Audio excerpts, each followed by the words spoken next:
Praktik klinik sejahtera yang melayani aborsi ilegal sejak tahun 2006 berhasil dibongkar jajaran Polda Banten.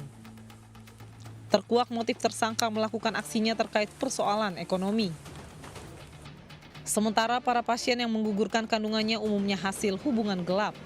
Polda Banten juga telah menetapkan 3 orang tersangka.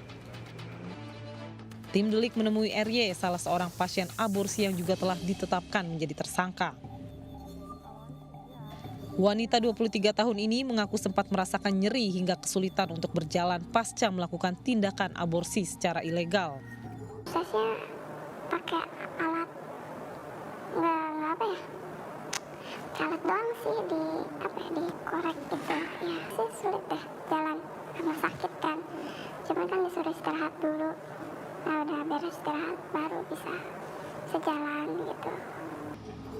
Kemudahan prosedur dalam aborsi ilegal nyatanya memiliki dampak yang sangat berbahaya, terlebih jika tidak dilakukan dengan tindakan medis yang tepat.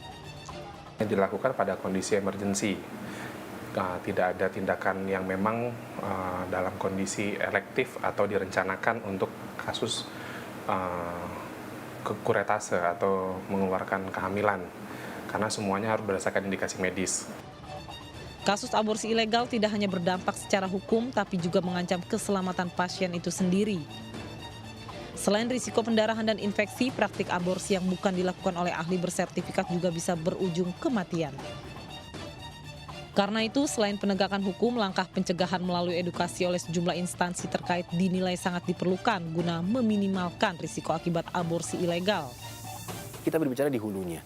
Bagaimana kemudian peran dari misalnya berbagai kementerian yang terkait dengan perempuan dan anak misalkan, atau misalnya Kementerian Kesehatan sendiri memberikan edukasi terhadap misalnya remaja perempuan, terus kemudian remaja misalnya pria, dan kemudian orang-orang yang memiliki resiko untuk hamil, dan itu bisa dideteksi dari awal. Tak sedikit kasus aborsi ilegal yang baru terungkap setelah puluhan tahun berpraktik.